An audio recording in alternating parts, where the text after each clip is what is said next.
Thank you. Well, welcome you all. It's wonderful to see you all here. This is such a fabulous event, it's my pleasure to kick it off. So first of all, I want to thank Sharon Wood, who hasn't shown up yet, but there she is. There's a space for you right up here. So Sharon is the Dean of Engineering, and thank you, Sharon, for allowing us to have this lectureship here in this beautiful auditorium in your new building. I'm jealous, although all our buildings are new, I guess, too, so I can't be too jealous. And this auditorium was actually made possible by Jim and Miriam Mulva, who, it's tremendous generosity, not only supported this auditorium, but also the Mulva Clinic for the Neurosciences, which is getting going pretty rapidly and really elevating the clinical and translational neurosciences across campus. We thought this was a great place to do this series because this really is about this entire campus. Neuroscience has been going on across this campus for a long time, and there are opportunities to now create additional translational pathways to start thinking about how we move these things towards treatment. The series was a great idea that came and is sponsored by Jim Trouchard, who's sitting in the front row here. So thank you for that, Jim. So the notion of the series, we're going to have a host of folks coming, really international leaders in the field studying dementia, the causes, prevention, treatment of dementia, allows us to benefit from some of the leading edge ideas, not just here in this auditorium, but we're spending substantial time with these folks who are meeting with a bunch of our investigators. The hope is that this, along with other things that Jim is supporting, is going to help to accelerate understanding and discoveries that would allow us to treat some of these really complicated and difficult diseases. We hope that ultimately this will lead us to become part of the leadership that exists in Texas around this area. It is my great pleasure to introduce Bruce Miller. So Bruce and I have a long history together. So people don't know this or don't remember it very often, but I'm a neurologist.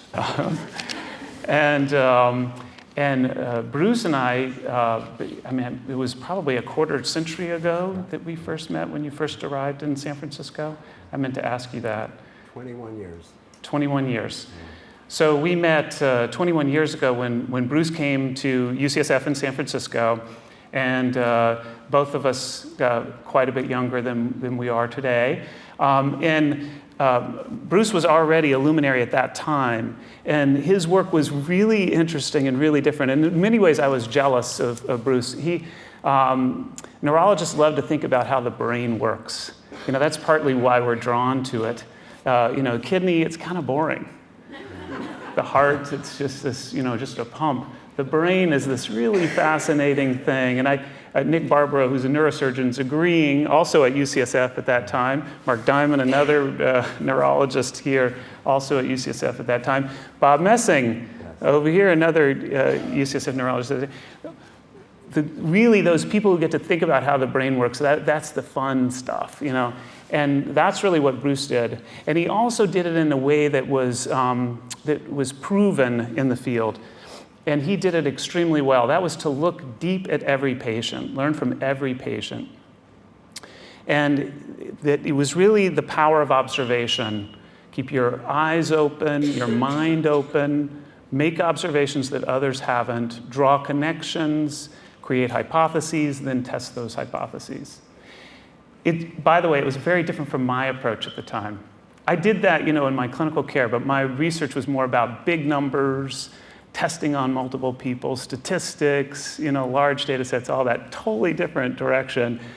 But I was jealous of the approach that Bruce was taking. And through the years, Bruce made a number of really important observations that not just moved our understanding of the clinical manifestations of disease, but changed our understanding of the biology of disease, which is really remarkable when you can look at someone, make observations, and really understand the biology. And I hope you're gonna talk about some of that today, so I won't reveal that. And Bruce also studied some of the most interesting cases for neurologists. The frontotemporal dementia, it doesn't sound interesting, but it is fascinating. It is the people who are no longer like the person you knew, and how that happens, where in the brain that sort of control of our, it's not our personality, but it's the control of staying in control, how that is lost, what is manifest when that control mechanism is lost. It's a really fascinating area, and that's what he's going to talk about today. So it is my great pleasure and honor to introduce Bruce. He is, he's long, you read in your program all the wonderful things he's done. He's incredibly accomplished and a national, international leader, and I'm just thrilled we have him here today. So thank you, Bruce, for coming.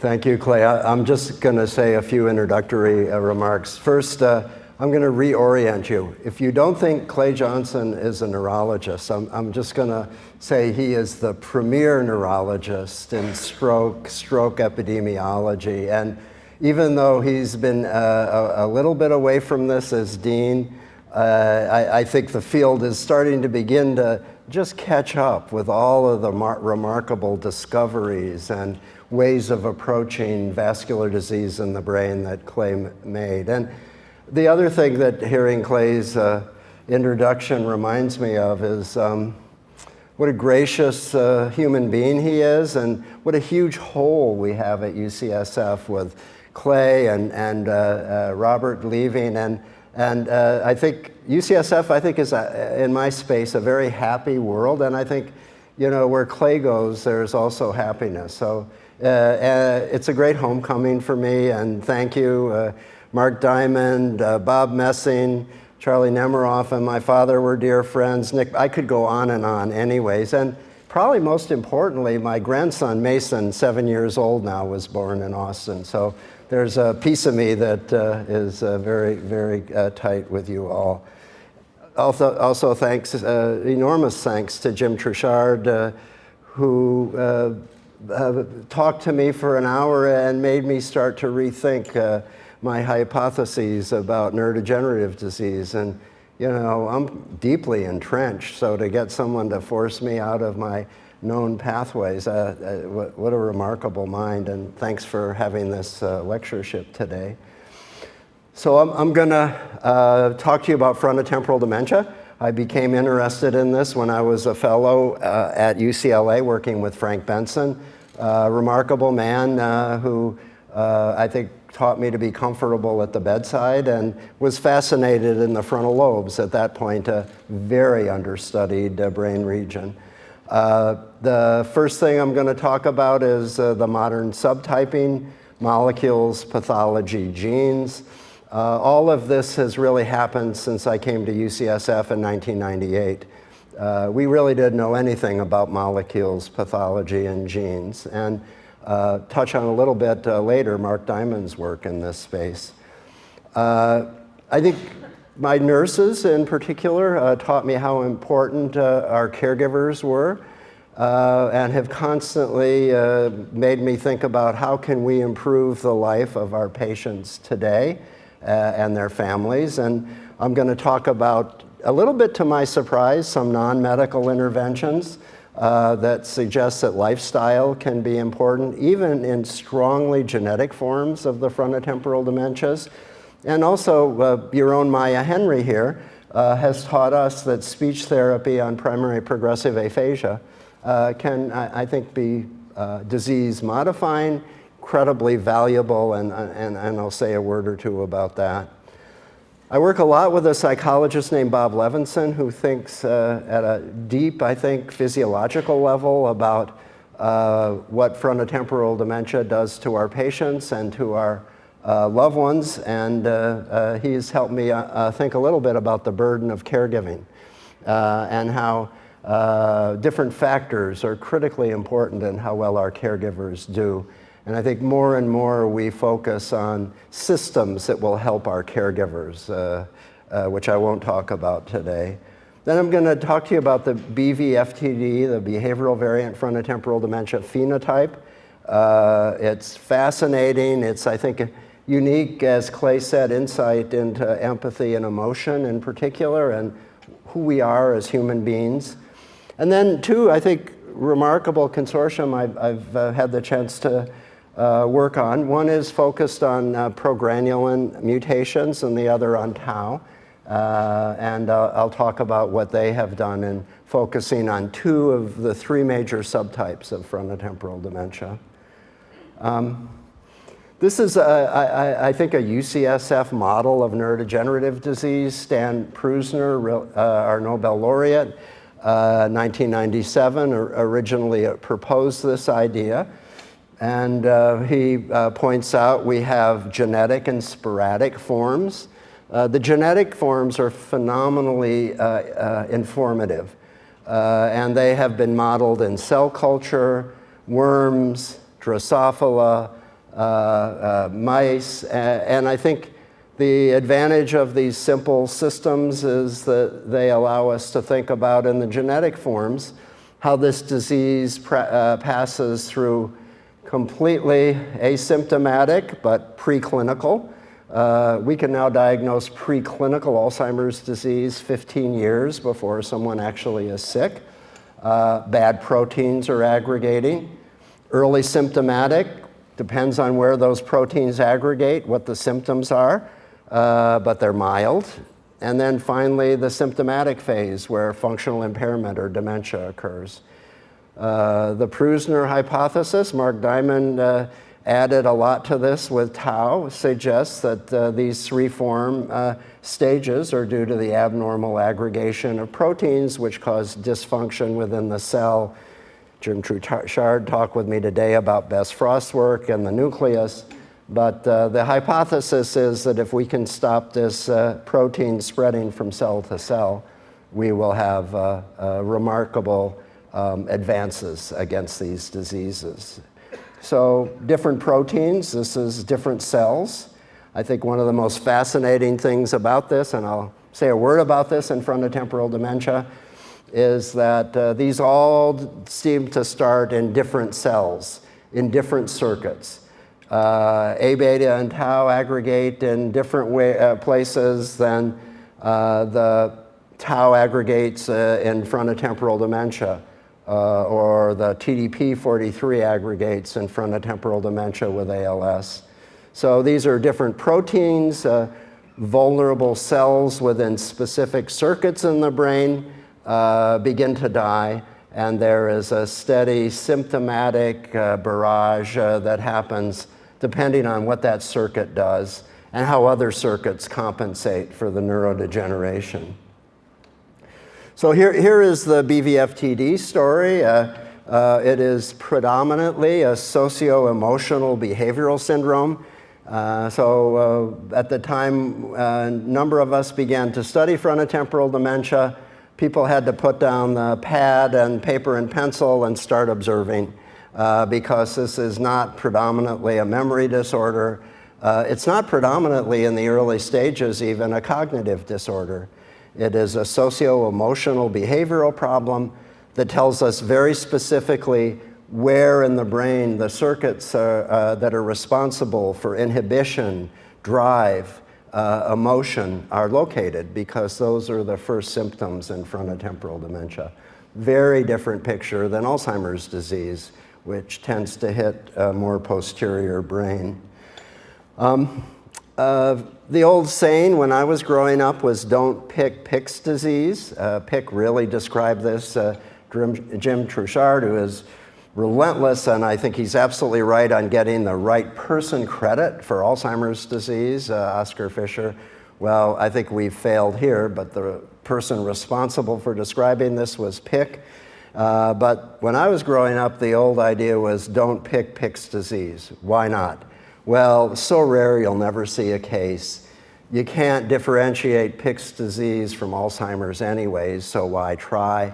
And I guess the third part that I think I'm starting to realize now is this will never be treatable. This is not a disease you want to think about treatment with. So I think we now know it's not uncommon. It's the most common cause for dementia under the age of 60, and about equal to Alzheimer's between 45 and 64. All the epidemiology underestimates the prevalence because I think ALS is so strongly linked to frontotemporal dementia that you can't think of one without thinking of the other. Pharmaceutical industry is plowing ahead treating ALS without thinking of the frontotemporal system, which is dying at the same time. A huge missed opportunity.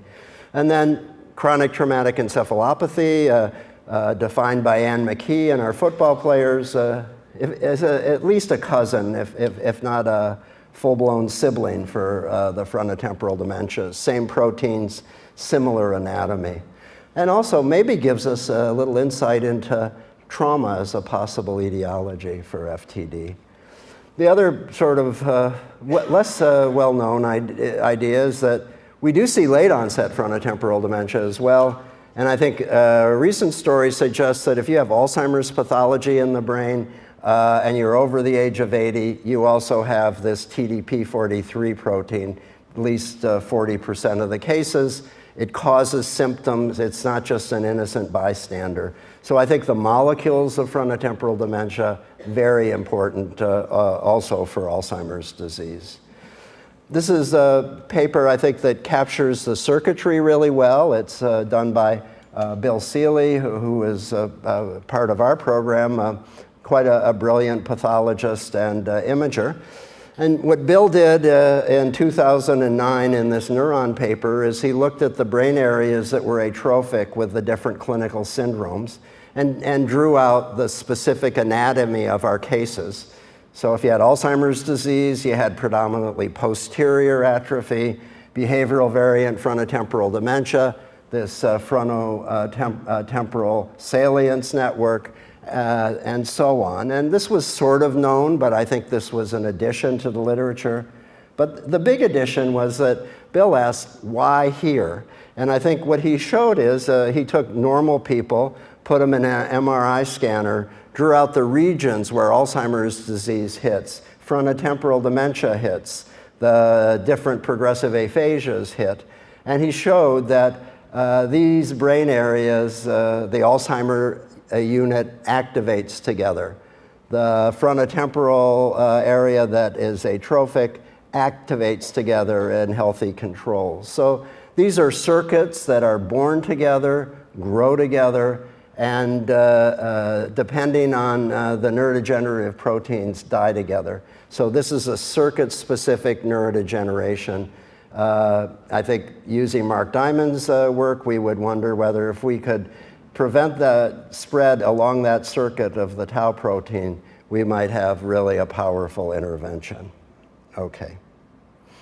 Three main subtypes of frontotemporal dementia: a behavioral variant, two language variants, one that is associated with knowledge of words and word meaning, another associated with difficulty with language output. When this phenotyping was done, we had a group of researchers who sat down and tried to define the clinical criteria. We had no idea that these different patterns of neurodegeneration would have different molecules and different genes, because we didn't have genes when we did this. But we knew there was a very distinct clinical phenotype. So the non-fluent variant that hits Broca's area, left frontoinsular region, tau. 85% of our cases, tau. The semantic variant that hits the temporal lobe that Pick originally described is TDPC, a certain type of TDP. So remarkable that these two different brain regions, vulnerability, associated with totally different molecules and different genes. The temporal variant, almost never genetic. The non-fluent, often genetic and often caused by a specific gene in called progranulin. The tough one for us is the behavioral variant, and that's what I'm going to talk to you about for the rest of the discussion. But we're not very good at telling you what molecule is present in the brain when we diagnose this behavioral syndrome. And I think we have needed better molecular markers to understand what that disease entity really is. But it's, I think, certainly not one entity. And I think if we had approached frontotemporal dementia the way Alzheimer's has been, as a single entity caused by single cause, I think we would be much farther behind than we are, and we're still pretty far behind. Okay, so not much to think about here, but I just want to show you, we have very distinctive pathology in what was once thought to be a unitary entity. So if you have frontotemporal dementia, you can have TDP43, you can have tau. The TDPB is very important because that's the gene and the protein that is strongly linked to ALS. So if you have TDP43 type B in the brain, you probably have motor neuron disease brewing as well if it's not already present. And then finally, CTE. I'm not going to talk about it today, but important entity. I think if we'd had Clay Johnson thinking about head injury in dementia, I think we would have realized that it was much more important than we ever knew.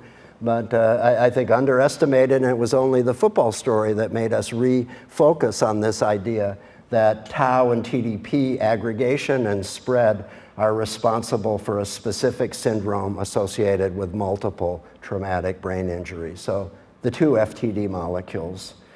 This is a fascinating story, which I'll just say a few words about, but these are phylogenetically new neurons, the von Economo neurons.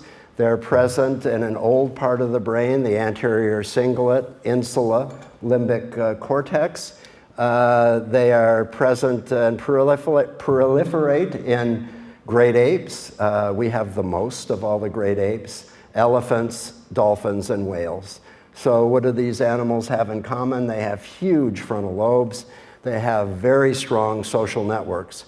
I think these are neurons that are very important for the decision-making that we have to make as social species. The first neuron that degenerates in frontotemporal dementia is often this phylogenetically new neuron. The TDP43 should sit in the nucleus, and it should help to modulate DNA, RNA when it leaves the nucleus, as it's had in this case of a patient with ALS and very mild frontotemporal dementia. Multiple genes are misexpressed, and the neurons begin to die, spreading out along von Economo columns. So that's stage 0 in frontotemporal dementia, stage 1, and I think that's ultimately the target of therapies. And also, big question, why? Why this new neuron is so vulnerable? Okay, I think the hugest breakthroughs in our field have been around genetics. First big discovery, tau, in 1998. These are families where one person passes it on to half of the members of a family in the next generation. They get frontotemporal dementia with Parkinsonism often. There's abnormal tau aggregation. And I think clearly for this form of frontotemporal dementia, a cure can be had if we can turn off the abnormal tau gene or successfully degrade the tau. So I think therapies thinking about this, whether it's CRISPR or other approaches, I think are very promising. And I think the advantage of these genetic cohorts is we can study people in that pre-symptomatic stage when BRAD proteins are just beginning to aggregate. Progranulin, a little different. It starts around age 62. It's very asymmetric. It spreads along one hemisphere or the other. It's also a risk factor, the deficiency of progranulin for progressive aphasia, Parkinson, Alzheimer's disease. And the idea with this form of frontotemporal dementia is if we could figure out a way of replacing progranulin in the areas in the brain that it is needed, we would have a treatment prevention, if we get in early enough, cure. The biggest gene, and the one I think that is probably being attacked most intelligently at the moment, is C9orf72. This is a gene that was discovered late. It's a gene that is responsible for frontotemporal dementia and Lou Gehrig's disease. In most of the cases, I think frontotemporal dementia or a psychiatric syndrome precedes the neurodegeneration of FTD and precedes the ALS. But we see some people with only ALS and others with BVFTD. So for reasons that I understand but I don't like, the big clinical trials now focused on turning off the C9orf72 gene have focused entirely on ALS. So ignoring the frontotemporal dementia component of these ALS individuals, and also I think not thinking through how advanced someone with ALS is motorically at the level of the spinal cord when we start these interventions. So I'll come back to this at the end. We had a conference in 2012, just after the C9orf72 gene had been discovered. We invited people from all over the world. And we asked them, do you follow families with frontotemporal dementia? What kind of gene do they have? US, we see more C9orf72 than tau and more tau than progranulin, but fairly close. South America, they'd seen almost no cases. Europe, there were a number of cases. All across Asia and India, no cases, with a couple exceptions in Japan. And I think we still don't know about those more than billion people continents in terms of FTD, but if we're going to cure the genetic forms, we have to reach more people. So here's the story in Europe, and the story is very interesting. It looks like there was a founder on the C9orf72 gene in Finland around 6,000 years ago. So when you look across Northern Europe, almost all of the cases are C9orf72. When you look in Southern Europe, there are different founder effects. In the Basque Country, there's a progranulin mutation. Many of the people in those families get frontotemporal dementia. In Italy, there are tau and progranulin mutations, but you can really think about the spread of peoples when you think about the founding of these genetic mutations and how they've spread across different parts of the world, and how little we know about these family disorders in other parts of the world. So Adam Boxer at our site, Brad Beauvais at Mayo Clinics, and Howie Rosen have started something called All FTD. The idea is we are close to genetic therapies for these frontotemporal dementias. Let's aggregate as many people from all of the different centers across North America. There's a similar effort led by John Rohrer in London, across Europe. We now have 19 sites, $7 million project. Exclusive goal is follow these genetic cohorts from asymptomatic to pre-symptomatic to early symptomatic to sick with degenerative disease. And we think, and I'll come back to this, pharmaceutical companies will be treating the cohorts here collected across the country. Not possible if we didn't unify and work together across many centers. So we have, for a lot of reasons, decided that we want to find gene carriers in South America. We have a global brain health program that is training a number of neurologists from South America. So we just got an NIH gene that has been supported also by the Alzheimer's Association and Tau Consortium to find gene carriers in South America. It's 6% of the world's population. Unlike Asia, where many of the families are very small, in South America, we have huge, huge families, as been demonstrated by Francisco Lopera in Colombia. And Francisco, you can treat his 1,000+ presenilin family with one as a family itself and find out whether your therapy works. So we're looking to accelerate genes across South America discovery, and we now have cohorts we're collecting. We'll collect 6,000 people in Mexico, Brazil, Peru, Chile, Argentina, and Colombia. Okay. So what does disease progression look like in frontotemporal dementia? Well, this is the way all the degenerative diseases look like. We see increasing molecular pathology in asymptomatic people. In Alzheimer's disease, we've gotten incredibly good at tracking that molecular pathology before someone is symptomatic. A few years before someone begins to get symptomatic, we start to see some biomarker changes. In the case of frontotemporal dementia, it looks like neurofilament, which is released from neurons that are dying into the blood and into the spinal fluid, is going to be a pretty good early biomarker. We might be able to use this to capture early disease and possibly target early therapy around. But there are also many other approaches. Mark Diamond's thinking about tau isoforms, many different approaches to this. And as I've said, FTD is not one thing, and even the genetic forms is not one thing.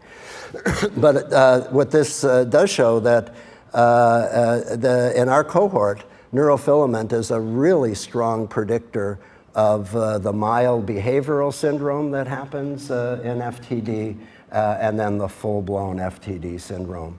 I think if a therapy was very effective, it might turn off that release of neurofilament and give us something that the FDA and all of us would be excited about around therapy.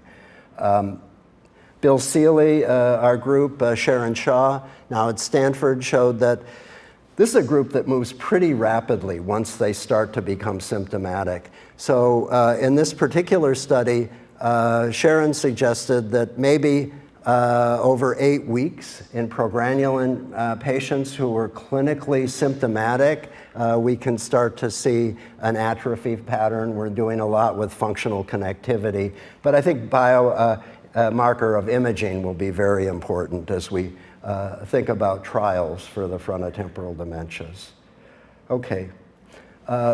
You have a gene, it causes frontotemporal dementia. It's a relentless neurodegenerative disease.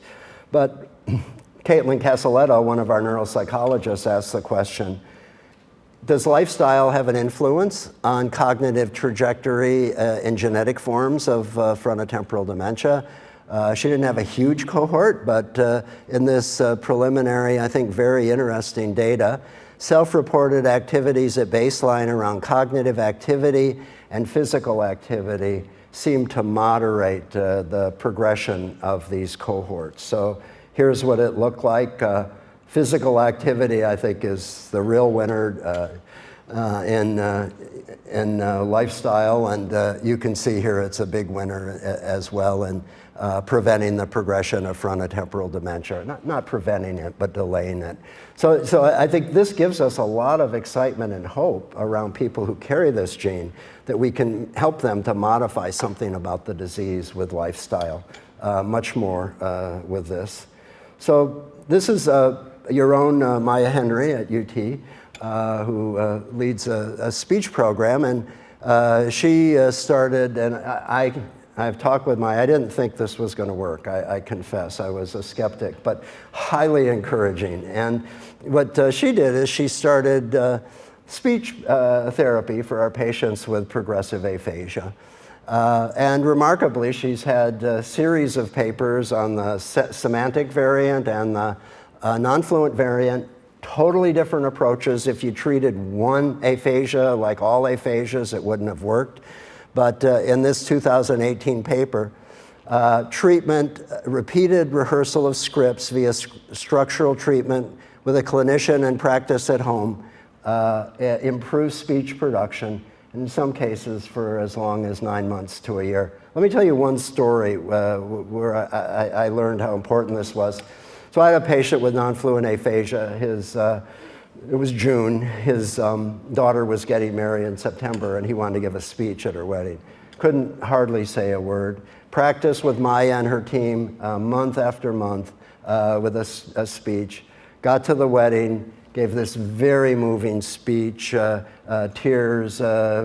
People were just thrilled that our patient was able to do this, and really transformed a wedding that could have been much sadder than it was. Okay, research criteria. Nothing like this in all of neurology. Every symptom that we have as a BVFTD symptom is psychiatric. So if you have 3 of the first 6 symptoms, you meet possible criteria for frontotemporal dementia. Disinhibition, apathy, loss of emotional reactivity and sympathy for others, stereotype perseverative behaviors, overeating, and executive loss with visuospatial sparing. So fascinating that a human with a degenerative disease will have such a disruption of social decorum. And we've tried to probe a little deeply into why that happens. We think it might have many more general effects and applications to other cohorts. So 2 of these 3 people are my friends and teachers. I never met Duchenne, but he studied the face in France in the 1860s. And Paul Ekman then took up his work and developed an action coding system that tells you exactly what happens. We're in different emotional states. Bob Levinson studied couples together and could predict divorce with 80% accuracy by the facial expressions in early marriages and the nature of the speech output. So we have had Paul and Robert studying our patients with frontotemporal dementia in their laboratories. And one of the big sites of atrophy, this is what Phineas Gage had injured as the orbital frontal cortex. This is the reward part of the brain. People have disturbed, altered reward systems. They become addictive. Things that are silly become rewarding, whether things that they should inhibit are not possible to inhibit. So massive disinhibition in our patients. Here's a patient with BVFTD. I'm going to just show you a little bit of a tape. His wife explains why they can't attend church. And church, funerals, interaction with children, these are places highly scripted socially. And these are places when FTD becomes very obvious. So why I can't ever attend church. Okay, disinhibited, overfamiliar, loss of respect for interpersonal space, a compulsion to back rub, classic FTD. So church, public places become very difficult for families, and you can see how uncomfortable the people getting the back rub were in the church. Okay, so if you lose your orbital frontal cortex,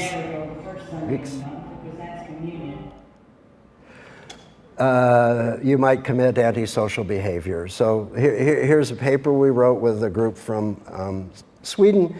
Punchline is about 40% of our patients with BVFTD commit an antisocial behavior that either does or could lead them to be arrested. That's the anatomy of the disease. It has very little with the moral fabric of the person before the illness hit. Degeneration in specific circuits, orbital frontal insular, lead to this massive disinhibition, tremendous social impact. Imagine the judgment and insight of someone with this, loss of money, loss of friendships, arrested, bankrupt, incredibly devastating. Small anatomy. Then I started to realize that a lot of our patients lose empathy as the first symptom of BVFTD.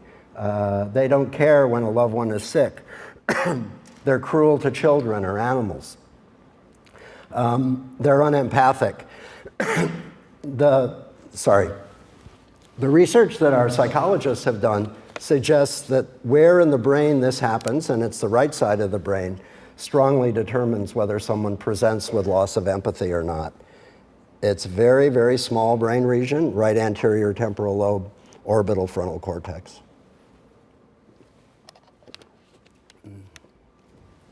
We call this the empathy circuit. And I recommend you watch a video by Josh Kornbluth about this. It's, I think, fascinating how specific and focal the degeneration is that leads to loss of empathy. Okay, so we measure autonomic deficits in frontotemporal dementia. This is an embarrassment a task where people are asked to sing karaoke. It's played back to them. They blush, they cover their face if they don't have BVFTD. BVFTD, you can see almost no autonomic output during this embarrassment task. The same is true when watching a movie that should be disgusting. They aren't disgusted, and they have no autonomic output to that movie. There's a change in the electrophysiology of these people. We think this might be a very early biomarker. Virginia Sturm has shown that these patients have abnormal parasympathetic activity. Normal heightened parasympathetic activity may be associated with prolonged lifespan. These people lose parasympathetic tone very early. And we think this parasympathetic tone is critically important for social engagement. We think it's part of the deficit of frontotemporal dementia. Okay, so this is the Dalai Lama. Parasympathetic activity drives behavior. Heart rate variability, if it is higher, it occurs in social engagement, empathy, emotion regulation, positive emotion, prosocial behavior, optimism, and agreeableness. So imagine a neurodegenerative disease that begins in the anterior insula where those von Economo neurons sit that can initially cause dysregulation of the parasympathetic output. How that might be a factor in the behavior of these individuals, maybe a target for a group like Maya Henry's. Empathy is profoundly lost in BVFTD. Marital dissolution and fertility occur much greater in the BVFTD patients. If you get divorced and you have BVFTD, your loss of empathy is graded as higher. So the disease causes social turmoil of unbelievable severity. So Bob Levinson's group was interested, what does that do to our caregivers? And so he thought, is the patient brain in any way correlated with the outcome in caregiver psychopathology or caregiver health? And it was for both. And remarkably, in our dementia cohort, the FTD brain region strongly correlates with worse caregiver health. So where the brain attacks determines how the patient behaves, turn affects the dyad. I think preventable in theory. Okay, I'm going to take just 5 more minutes to talk about our Bluefield Consortium, where when we started this, this is a number of places, Harvard, UCSF, Dallas, Texas, Joachim Hertz. We made model systems to study this mutation and thought about the clinical syndrome. I think this has accelerated the time toward which we are developing therapies. So here's the progranulin mutation described in 2006. It leads to a null protein, so this is a deficiency. If you lose one progranulin gene, you are deficient in progranulin, you get frontotemporal dementia.